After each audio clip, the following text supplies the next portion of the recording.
Hi, everyone, and welcome to The Library is Open. I am one of your hosts, Jessica Zarrow. I'm an educator here at ByWater Solutions, and this podcast is sponsored by ByWater Solutions, and this will feature conversations between Brendan Gallagher, one of our owners, and Nate Curulla, another one of our owners here at ByWater Solutions. Hey, guys. Hello. We've started this Library is Open podcast so we can talk with individuals out in the Koha community, in our libraries, so we can share these ideas and what's happening around the world. So welcome, Brendan and Nate. Thank you. Before preparing for our interview and podcast today, we asked some staff and library partners what they wanted to learn from you guys. So here's a couple questions. Tell us, how did you meet? Well, Nate and myself, we lived on the same street. We were neighbors, so we kind of grew up as brothers. And I think probably like the first time we met, we were each walking down the street, kind of like, who's that kid? And so I think we went up over and like looked at a stick or something like that, and ended up pushing each other, something weird like that brothers do. And then from then on, we were inseparable. Nate used to always like sneak over to my house, and then we'd go run off in the woods and fight wizards and all of that good stuff. Brendan, tell us, where were you first introduced to Koha, and how did you learn to use it? I was working for a consortium in Connecticut that was on Horizon, and I was providing support for a consortium. And I found the software very difficult to use. And at the point, whenever I tried to get help from the proprietary vendor, they just left me hanging. And the answers that they gave were not very good. And I wanted to dig into them deeper. A lot of times I would call them, and then I would get a call back maybe a month later at the earliest. And so I started looking for alternatives to that software, and I came across Koha. So then what I did was Nathan and I at that time had owned a house together, and every night after work I used to get home, and I used to bring an old desktop with me, and I learned Linux, installed Koha, and absolutely fell in love with it. Awesome. Why did you want to start the company? The first goal when I was talking with Nate about starting a company was to provide support. Any interaction that I'd had before was always it left me wanting more, and I thought that the communication and their attention to detail and the speed that they talked with me was very poor. So we established everything on those principles, that we would we may not know the answer, but we're very interested in having a discussion with you and understanding your needs. And we're librarians, so we like to research. So let's do this together, and we can have a good, friendly communication, and we can do this quickly. And that's mainly the core beliefs behind how we provide support. Awesome. So Nate, what did you think when Brendan first came to you and asked, to help get this business off the ground and work with libraries?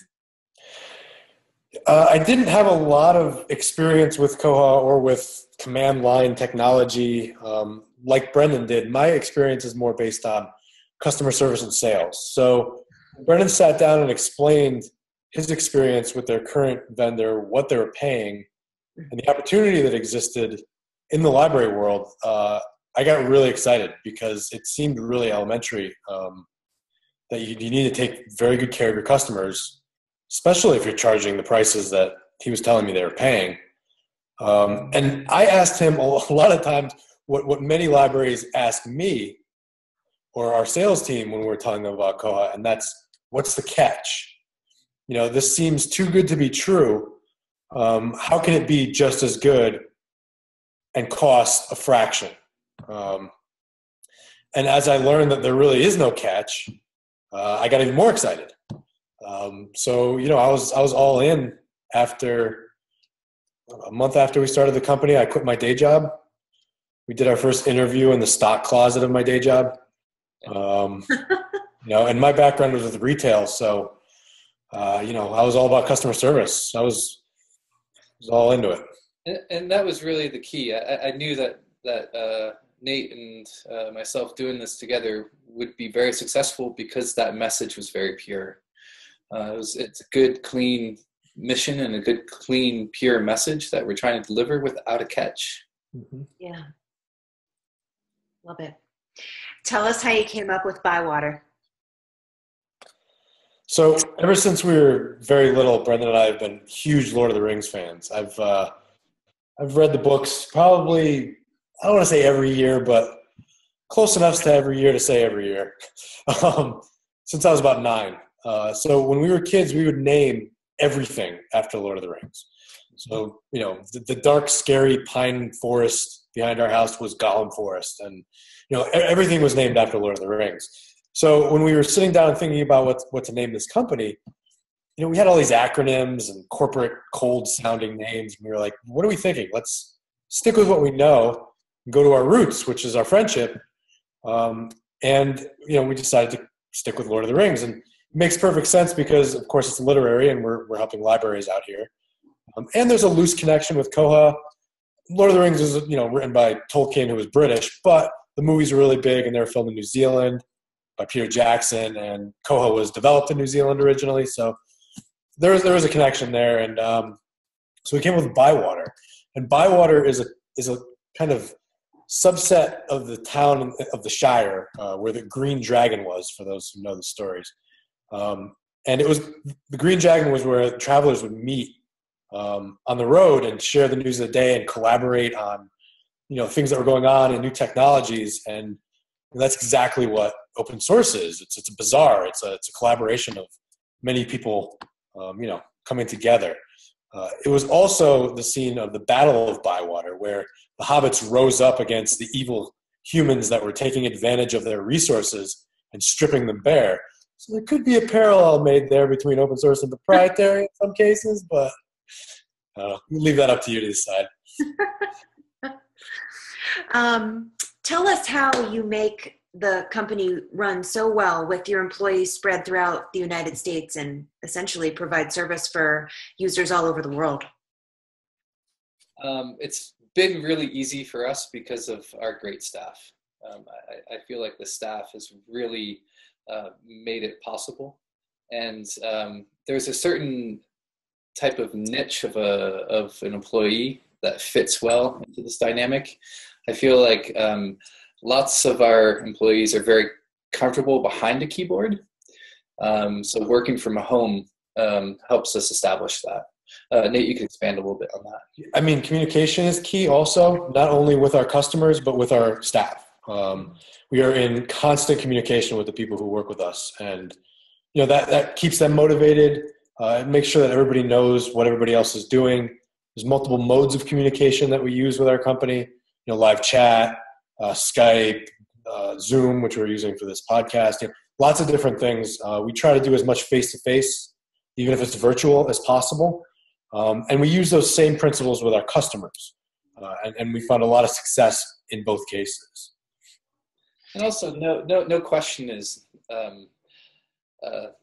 not a bad question to ask. If you need help with your carburetor, we'll try to help you search for an answer, and that's staff and partners. So we try to be very open, and there's nothing to hide. Yeah, I think that motivates everyone in the company. We also have really fun staff retreats every year, where everybody gets to get together and kind of have some face-to-face fun time together, and we work at the same time. We're all watching the shop, but we kind of get to do so in one room, which is a novelty, and it really kind of energizes people to kind of make it through the whole year and still have that dynamic. Do you guys always see eye to eye on business decisions? No. But usually by the end of the day, we do. Yeah. I don't think any good partnership has total agreement on every, on every issue or problem that comes up. And Brendan and I have known each other since we were 3 years old. So, sometimes we argue. But yeah, at the end of the day, we laugh about it and come to a middle ground one way or the other. Yeah. I think we've also established a very clear sense of responsibilities.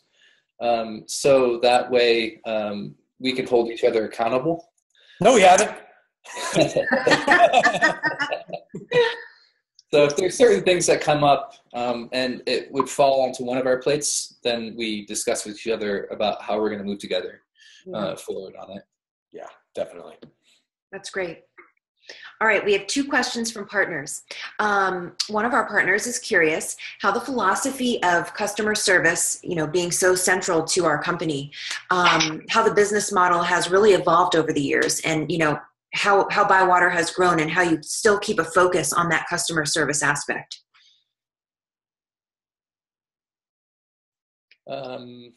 So it's our core mission. So I could see Nate and myself, if we ever migrate away from that, then why are we doing this? So we've made sure that in each decision and as we grow, that we find people that love that pure message. Now, I think that we've only improved on it in time with studying the process, trying to be innovative and add in new methods of communication. Establishing town halls was a new one. Doing lots of videos, having customer follow-up calls. These are all things that we've added to strengthen our core mission. I think that as we go forward, that's always our top priority, is looking for new innovative ways of communication. Awesome. Yeah, we really haven't had to change too much in terms of how we do business. We still have that small company feel that we have with our customers. And that was something that everybody always told us that we would never be able to keep as we grew. And, we support over 1,000 libraries now. And I still get on the phone 4 times a year and call our customers to see how they're doing. I don't call every single one of the 1,000 libraries. We have 4 or 5 people that are helping with that now instead of just me. That was easier to do when we had like 3 customers, but I'm still doing that. It's all about, I think it's really important as an open source company to always know your role, and to never get too big for your britches. We always keep in mind that we're here for our customers. Our customers are kind of telling us how we should run our company. That's a really good point. And I think that we try to structure contracts so that that they keep us on our toes. And that they can leave and take their data when they want to go, so that we make sure that we're delivering our core message. Yeah. I'll tell you one thing I love about working with everyone here is just the relationships that we build with our partners, letting them know that we care and building that friendship, seeing them out at a conference or, going out there for a training and just like getting to know them, and watching them grow as individuals too, which is fantastic. Seeing them become active in the community, it's great. It's fun. It's fun. Yeah. That's the thing about the company, is that delivering that message is fun. Okay, one more question from our partners before we take it into some fun questions. What role do you see Koha playing in the future of library services? World domination. No, I think the evolution of Koha is moving so quickly because of the number of people who are adding to it, developing on it, and supporting it. There's over 50 companies worldwide that support this one product. Yeah. And that really breeds innovation. So, Brendan can speak to the more technical details of what we're kind of delving into going forward with linked data and everything else. But, from a higher level, it's a business model that we're seeing a lot of technology companies outside of the library world embracing. Like IBM and Sun Microsystems have embraced an open source kind of way of doing business because they haven't been able to keep up with their open source competitors. So instead of being a software and hardware company, now they're just really a hardware company, and they open up their software because the innovation is so much faster that way. And I think that's really starting to catch on in the library world, which is going to, continue the market share that, ByWater and other Koha vendors are gaining. I think we're one of the, I think we've sold the most contracts this year out of any other ILS at this point with new sales, not counting like upgrades in the country, which is pretty amazing. We signed about 56 contracts this year alone. So. All right, awesome. I see Koha kind of as a central hub for user experience within a library, and it's connecting and linking together multiple silos of different user experiences within a library, and doing that seamlessly and in a very flexible and easy manner for the user. The key for the library is that they have so many programs and products that they're establishing, and contents that they're sitting on, that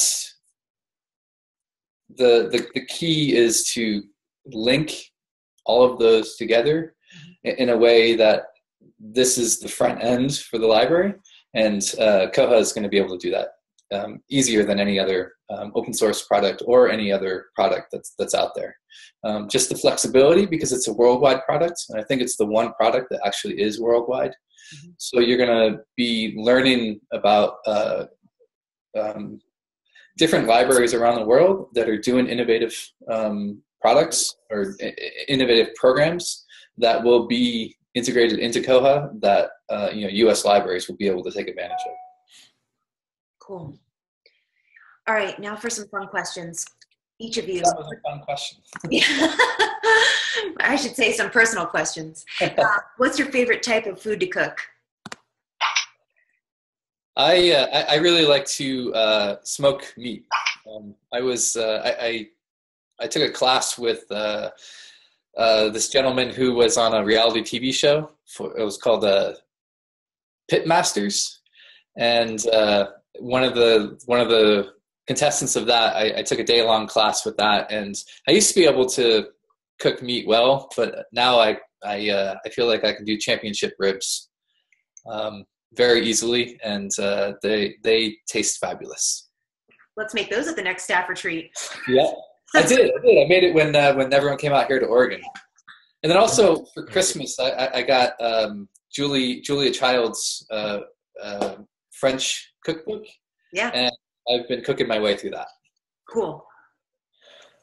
I like to make pasta dishes with anything that I have in the house. So I basically look at what ingredients I have in the fridge and in the pantry, throw them together, put them in a pot, saute it up, and make a yummy pasta dish. Awesome. Aside from Tolkien, who's your favorite author? Oh man. Brendan, you go first on that one. It's Roald Dahl. Yeah. I love all of his books. Actually, I went to the Roald Dahl Museum in England, and I got to sit in the chair that he used to write his novels in. I really like Richard K. Morgan and Patrick Lee, sci-fi writers. If you could be any animal, what would it be? Stumper. Mine would probably be a type of owl. Probably a barred owl. Brendan was an ornithologist in a past life. I was. My undergrad degree is in ornithology. I don't know. When I was a kid, I always wanted to be a squirrel because they get to like run up trees and jump around, but they're kind of like vermin. So I don't know, maybe a monkey. I think I have a little bit of chimp in me. I could see you as a monkey. How about this? What profession other than this would you like to attempt one day? I would love to open up a custom Jeep shop where you buy rusted out old Jeeps, you lift them up, you put big tires on it, and you make them ready to go out off-roading. It's a real big passion of mine that I started doing a few years ago. I was never really mechanically inclined, but I learned a ton, and I would love to open up a garage and just sell Jeeps. Cool. I would like to be the president of baseball operations for the Mets. Cool. All right, ready for this one? A penguin walks through that door right now wearing a sombrero. What does he say and where does he go? 2 shots. Two shots. And he walks over to the bar. I would say, ¿Dónde está la zapatería? Because he probably doesn't have any shoes on. Okay, if somebody wrote a biography about you, what do you think the title should be? It would probably be something lame like, my nickname is Bag. I don't know. It would probably be, Let's Have the Fun. Like that. I think mine would probably be, I like space and Jeeps. Nice. Nice. I went to the Atlantis shuttle launch during the last space shuttle launch in Florida, and I got interviewed by one of the news things there, and they said, well, why are you here on this momentous vacation? And I just kind of froze and said, I like space.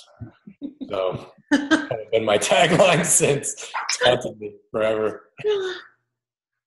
Wonderful. Well, Brendan, Nate, thank you for taking time today to join us for the Library is Open podcast. Thank you. Congratulations on starting this fabulous company. We enjoy working here, and I know that the people listening enjoy hearing what you have to say. So for those of you out there, join us next month for our next podcast session. Thank you, guys. Thank you.